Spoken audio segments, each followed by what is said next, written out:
So hindi yan inayos. Tapos yan, buti kung hindi makadapa yung ano. Mabigat eh. Sabi ko, ano kaya dumaan dito? Nagkanda. Langga. Titigyan mo yung sirang pilapin. Ay, ano gagawin ng mahal ko? Baka lumusot tayong dalawa. Careful lang. Dahil siguro kasi ito sa paglipas ng panahon eh.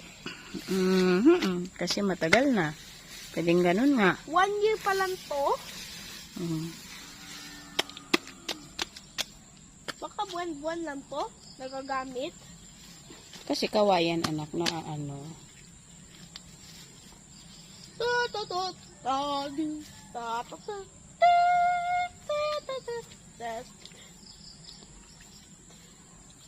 Hanggang dyan? Saan sila dumaan?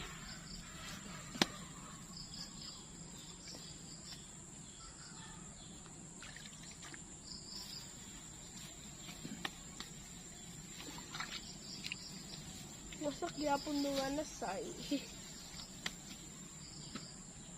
Diyan dumaan? Pilapit sila eh. Malambot kasi dito yan eh. Oo. Tsaka ito. Lambot-lambot.